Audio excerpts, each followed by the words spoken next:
Assalamu alaikum wa rahmatullahi ta'ala wa barakatuh. C'est au mois de Ramadan de l'an 610 que le prophète sallallahu alayhi wa sallam reçoit la révélation dans une grotte du mont Hira, à quelques kilomètres de la Mecque. Son épouse Khadija sera la première à apprendre la nouvelle et la première à entrer en islam. Puis d'autres suivront, parmi eux son cousin Ali ibn Abi Talib, Abu Bakr as-Siddiq ou Uthman ibn Affan.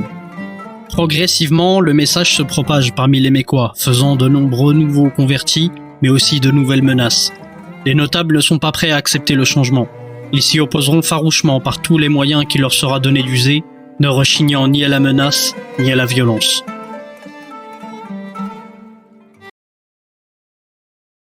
C'est vers l'an 613 que le prophète sallallahu alayhi wa sallam reçoit l'ordre divin de rendre publique sa mission.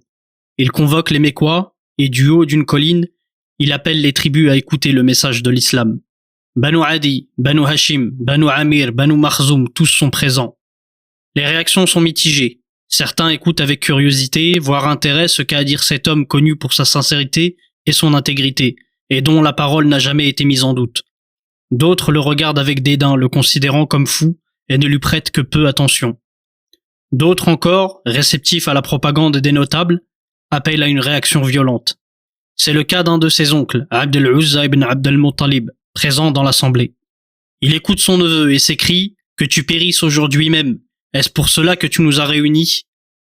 Abd al-Uzza est un de ces Mécois profondément ancrés dans le culte et les traditions de ses ancêtres, qu'il ne renierait pour rien au monde. Même si beaucoup des Banu Hashim ne suivront pas le prophète dès le début de sa mission, aucun ne l'a dénigré ou attaqué frontalement. C'est pourquoi son oncle fait figure d'exception parmi les siens. À cette époque, l'esprit tribal est encore très présent chez les Arabes. S'attaquer à un membre de son propre clan publiquement est considéré comme un profond déshonneur, alors que lui et son épouse mèneront une véritable campagne de dénigrement contre le prophète, allant même jusqu'à des attaques physiques. C'est ce qui lui vaudra une condamnation au châtiment éternel par Dieu lui-même dans la sourate 111, Al-Masad, et le surnom d'Abu Lahab, le destiné au feu. Les Banu Hashim, dans leur très grande majorité, désapprouvent son comportement, qu'il soit converti ou non. Abu Talib, en dépit de l'attachement au culte de ses ancêtres, entourait son neveu d'affection et le défendra envers et contre tous jusqu'à son dernier souffle. L'opposition s'organise dans le camp des oppresseurs. Elle trouve un chef de file en la personne de Amr ibn Hisham al-Makhzoumi, également surnommé par les Mécois Abu al-Hakam, le sage, puis plus tard par les musulmans Abu Jahal, l'ignorant, à cause de son acharnement à leur rencontre. Il est le puissant chef des Banu Makhzoum et il jouit d'une influence certaine sur les autres tribus. Il craint que le prophète ne renverse l'ordre établi et ne hisse les Banu Hashim à la tête du pouvoir mécois, aux dépens de sa propre tribu. Il va pousser les autres chefs à durcir la répression envers les musulmans parmi leurs rangs, usant de menaces et de chantage. Très vite, les provocations vont se multiplier. Moqueries, insultes, dénigrements et agressions physiques sont devenus le quotidien des convertis. Les Mécois ont trouvé une nouvelle distraction. Les poètes composent des vers tournant en dérision les paroles du Saint-Coran contre quelques pièces jetées par la foule hilare. Le prophète, quant à lui, est pour le moment physiquement épargné. Ses ennemis n'osent pas porter la main sur lui et risquer de se mettre à dos les puissants Banu Hashim et leurs alliés. Les notables ne veulent pas risquer une guerre de clans. Le prophète exhorte ses compagnons à ne pas répondre aux agressions, conformément à l'ordre d'Allah. Les serviteurs du tout miséricordieux sont ceux qui marchent humblement sur terre, qui lorsque les ignorants s'adressent à eux, répondent salam. Malgré la répression, l'islam progresse parmi les Mécois. Des esclaves, des notables, des hommes, des femmes, des vieillards viennent trouver le prophète pour prononcer devant lui la shahada, l'attestation de foi. C'en est trop pour Abu Jahal. Il réunit un conseil et les appelle à durcir encore le ton avant que le phénomène n'échappe à tout contrôle. Le pèlerinage approche et il craint que les voyageurs n'entrent en contact avec les musulmans. Il veut à tout prix empêcher de donner une image de faiblesse vis-à-vis des pèlerins étrangers, ce qui pourrait attiser des convoitises sur les lieux saints. Il va trouver un allié de poids dans sa répression, Umayya ibn Khalaf. Il est le chef de la tribu des Banu Jumah. Il agite les foules sur les places de marché et dans les rues. Il va même donner l'exemple en s'attaquant à un de ses esclaves dont il apprend la conversion, Bilal ibn Rabah, également surnommé Bilal al-Habashi. C'est un Africain né d'une mère abyssine qui aurait été faite captive lors d'une bataille contre des tribus arabes et revendu comme esclave à la Mecque. Son père aurait été également esclave au service d'Umayya. Il est courant chez les maîtres arabes de marier leurs esclaves afin d'assurer une descendance de captifs. L'esclavage chez les Arabes pré-islamiques prend plusieurs formes. S'il est majoritairement issu des batailles que se mènent les tribus entre elles, il existe également une forme liée à la situation financière comme le rapporte Al-Azraqi. Il arrive qu'un individu, ne pouvant plus rembourser ses dettes, se mette au service de son créancier à titre compensatoire. Bien souvent, le montant de la dette et des intérêts ne permettent pas à l'endetté de s'affranchir de son statut. Il reste alors toute sa vie durant au service de son maître, condamnant toute sa famille et ses descendants au même sort. Le statut d'esclave chez les Arabes pré-islamiques est une fatalité et il est hérité. C'est le cas de Bilal, qui sert son maître Umayya depuis son enfance.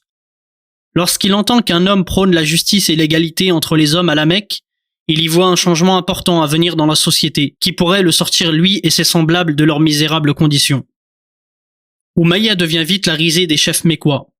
Un musulman, esclave qui plus est, se pavane sous son propre toit. Il doit réagir vite et fort pour ne pas perdre sa crédibilité. Dans un excès de zèle, il fait enchaîner Bilal aux abords de la Mecque et le laisse brûler sous le soleil ardent du désert. Pour garder la face, il doit forcer Bilal à abjurer publiquement. Les récits racontent qu'il fera même déposer un rocher sur sa poitrine alors que Bilal répétait inlassablement « Ahadun Ahad », Dieu est l'unique. Au fil des jours, les badauds s'amassent autour du pauvre homme. Beaucoup éprouvent de la pitié face à tant de cruauté alors qu'Umayya s'acharne sur son esclave. C'est Abu Bakr Siddiq qui met fin à son supplice. Il propose à Umayya de le racheter au prix fort. Celui-ci y trouve l'occasion de s'extirper de cette situation qui pourrait lui coûter sa crédibilité. Il se débarrasse de Bilal contre une poignée de dirhams. Par provocation, il lance à Abu Bakr « Je te l'aurais vendu pour la moitié de ce que tu m'as donné ». Bilal est affranchi. Il est désormais un compagnon libre du prophète sallallahu alayhi wa sallam. L'islam lui a permis, malgré sa modeste ascendance et le mépris qu'il inspirait aux hommes en tant qu'esclaves, de gagner un noble statut, fruit de sa sincérité, sa conviction et son abnégation. Bien évidemment, il est beaucoup plus aisé pour les ennemis du prophète de s'attaquer à des esclaves qu'à des hommes libres protégés par leur clan. C'est pourquoi la répression ne vise dans un premier temps que les plus faibles, ceux qui sont en bas de la pyramide sociale mécoise. Ammar ibn Yasir est l'un d'entre eux. C'est un esclave arabe de la tribu des Banu Adi, converti de la première heure, qui sera capturé et torturé, et dont les deux parents seront tués sous ses yeux par la main de leur maître, Abu Jahl, faisant d'eux les premiers martyrs de l'islam. En apprenant leur triste sort, le prophète fortement affligé dira « Soyez patients, ô famille de Yassir, car votre place est au paradis ». Ammar, à bout de force devant le supplice de ses parents, aurait abjuré de sa foi publiquement, espérant un geste de compassion de ses bourreaux. Abu Jahl, satisfait, finira par le relâcher, le laissant quasiment pour mort. On dit que son corps était couvert de cicatrices, au point qu'on ne voyait quasiment plus la peau de son dos. Malgré la liberté, il ne parvient pas à trouver la paix. Son abjuration le hante. Alors qu'il croise le prophète, il baisse les yeux et fond en larmes de honte. Heureusement, Dieu ne juge pas ce que prononce la langue, mais le cœur, comme il le rappelle dans le verset que récite le prophète, sallallahu alayhi wa sallam, devant le pauvre Ammar pour l'apaiser.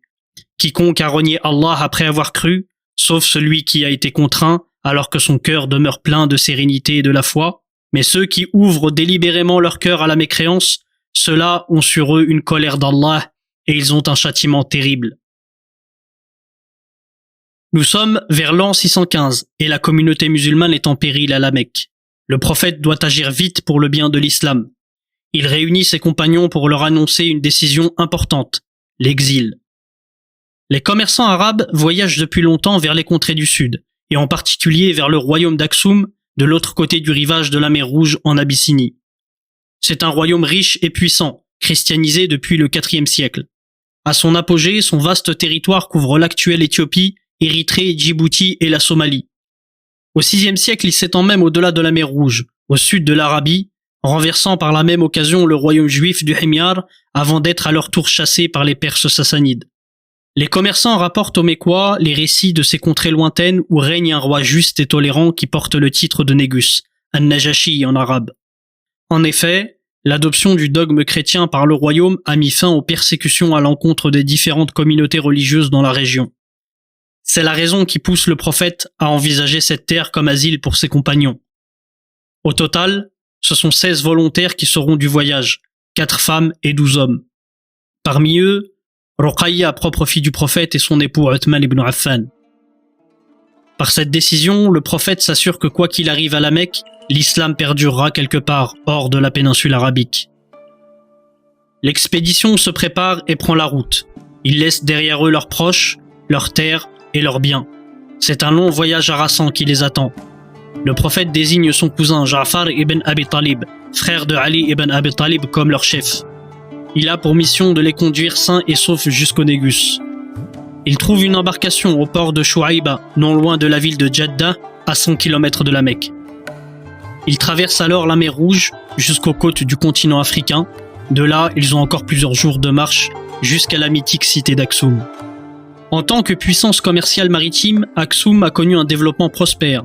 Elle a contrôlé pendant près d'un siècle le détroit de Bab el-Mandab, point de passage obligatoire pour les navires marchands qui souhaitent accéder aux villes portuaires de la mer Rouge. Les richesses de la cité ne peuvent qu'impressionner ces immigrés habitués aux paysages arides d'Arabie. À la Mecque, c'est le coup dur pour les notables. Dès qu'ils apprennent qu'un groupe de musulmans s'est échappé de la ville, ils envoient des hommes à leur trousse vers le port de Chouaïba pour tenter de les intercepter. Il les manque de peu. Il faut agir vite. Les exilés pourraient leur faire mauvaise presse auprès des dignitaires étrangers, ou pire, chercher des alliances. Les extrader de force est inenvisageable sur les territoires abyssins sans risquer un incident diplomatique. Un des notables suggère de tendre un piège aux musulmans en les appâtant. Il suffirait de leur faire croire que la situation à la Mecque s'est améliorée pour les convertis, que le prophète a trouvé un terrain d'entente avec ses ennemis. Le message est envoyé quelques semaines seulement plus tard en Abyssinie, via les commerçants qui propagent la rumeur parmi les exilés. Il n'en fallait pas plus pour les musulmans dont le vœu le plus cher est de retrouver leur patrie, leur famille, le prophète et leurs frères et sœurs en islam. Ce n'est qu'en arrivant à la Mecque qu'ils se rendent compte de leur erreur. La situation est bien pire qu'ils ne l'ont laissée. Les notables parviennent à mettre la main sur certains d'entre eux et les font prisonniers voire torturés. Alerté, le prophète appelle à nouveau à l'immigration dans l'urgence. Cette fois, ils seront 83 à se porter volontaires. La situation critique à la Mecque et le récit de la première immigration ont motivé de nouveaux candidats. Ils prennent soin de quitter la cité discrètement à la faveur de la nuit, les uns après les autres. Cette fois, les Quraysh veulent prendre les devants. Ils envoient un émissaire tenter de convaincre le Négus d'extrader les fugitifs. Ils désignent pour cette mission Amr ibn al-As. Il a l'avantage de bien connaître le roi d'Abyssinie, qu'il a eu l'occasion de rencontrer plusieurs fois durant ses voyages commerciaux. De plus, c'est un orateur hors pair parmi les siens. Les Arabes Quraysh sont loin d'avoir le pouvoir et la puissance nécessaires pour imposer quoi que ce soit au Négus. Ils ne peuvent qu'user de stratagèmes et d'éloquence. Amr ibn al-As se présente au roi, les bras chargés de présents, et tente de le convaincre du danger que représentent ces hommes sur ces terres. Ces propos nous sont rapportés par l'historien Ibn Ishaq. Ô roi, des gens insensés se sont réfugiés dans votre pays.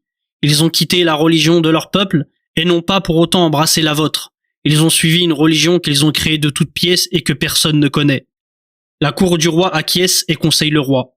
Débarrassons-nous de ces hommes avant qu'ils ne deviennent pour nous une source de problèmes. L'importance qu'accordent les notables Quraysh à ces émigrés interpelle le Négus. Il n'est pas homme à se laisser convaincre si facilement. Il fait appeler les musulmans et les interroge. C'est Ja'far ibn Abi Talib qui prend la parole et répond par ce fameux discours dont en voici un extrait. Ô roi, nous faisions partie des gens de l'ignorance et comme eux adorions les idoles, mangions la charogne, pratiquions les turpitudes, rompions les liens de parenté et maltraitions nos voisins. Les plus forts parmi nous se nourrissaient des plus faibles.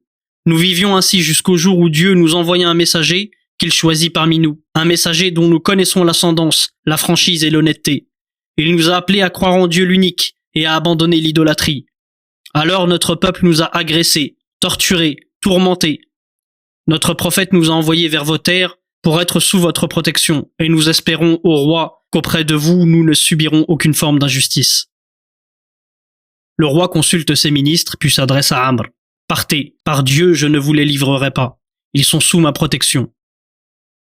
En réalité, la décision du Négus n'est pas surprenante. Cet homme pieux se retrouve totalement dans ce à quoi appelle l'islam, qui n'est que la continuité des évangiles. Il est également flatté par la confiance que lui accorde cet homme qui se déclare prophète au-delà de la mer Rouge. Mais Amr est un homme tenace. Il sait exactement de quelle corde jouer pour convaincre le Négus et ses conseillers. Il revient à la charge et suggère au monarque d'interroger les musulmans au sujet de la figure du Christ.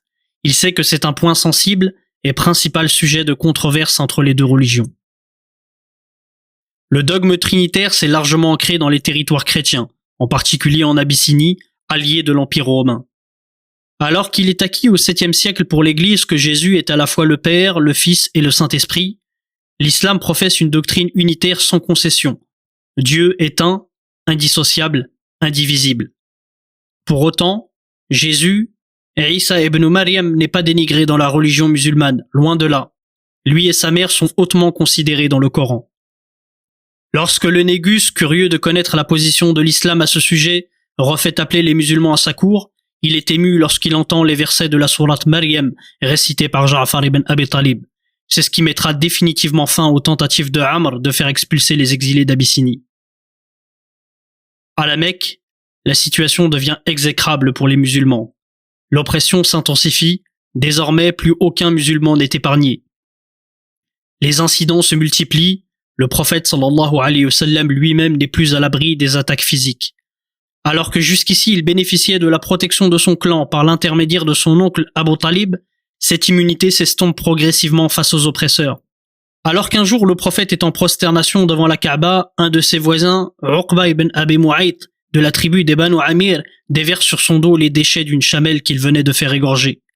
Le prophète resta prosterné, implorant Allah d'alléger le sort des musulmans, jusqu'à que sa fille Fatima, en larmes, le débarrasse de ses déchets. Uqba est coutumier des provocations. Il avait pour habitude de suivre le prophète lors de ses prêches pour le ridiculiser en public. Abu Talib est fortement affligé par la situation. Il craint qu'on attente à la vie de son neveu et il le fait savoir aux notables avec qui il a gardé de fragiles relations. Ces derniers lui proposent de tenter une médiation. Ils se disent que le moment est venu de proposer une sortie diplomatique qui satisferait les deux camps. Les Quraysh constituent une délégation avec à leur tête Utba ibn Rabi'a dont la mission est simple, acheter le silence du prophète. Ils sont prêts à mettre des moyens importants sur la table des négociations. Le prophète écoute attentivement leurs discours, puis leur répond, comme pour leur rappeler la nature de sa mission, par les premiers versets de la sourate Fussilat. Ceci est une révélation descendue du tout miséricordieux, le très miséricordieux. Les Quraysh comprennent vite qu'ils ne parviendront pas à leur fin avec ces méthodes. Ils se tournent alors vers Abu Talib et lui lancent un ultimatum, qu'il raisonne son neveu ou c'est toute sa tribu qui en subira les conséquences. Le vieil homme, fatigué et affaibli par la situation, retourne vers son neveu et lui dit dans un dernier espoir « Ô mon neveu, préserve-moi et préserve-toi. Ne me fais pas supporter plus que je ne le peux. » Ce à quoi le prophète, sallallahu alayhi wa sallam, répondra sans aucune ambiguïté « Ô mon oncle, quand bien même il déposerait dans ma main droite le soleil et dans ma main gauche la lune, je n'abandonnerai pas ma mission jusqu'à que Dieu me fasse vainqueur ou me fasse périr. » Il n'en faut pas plus pour déclencher la colère noire des notables qui vont désormais donner une dimension politique à l'affaire. Alors que les persécutions ne visaient jusqu'à présent que les convertis, les notables veulent désormais s'attaquer à tous ceux qui soutiendraient ou protégeraient le prophète par leur influence, et ainsi laisser la voie libre à son élimination définitive. Mais c'est sans compter la main protectrice qui couvrait le messager et qui fera tomber un à un les obstacles à la diffusion du message de l'islam. Nous parlerons de ces événements dans un prochain épisode. Wassalamu alaikum wa rahmatullahi ta'ala wa barakatuh.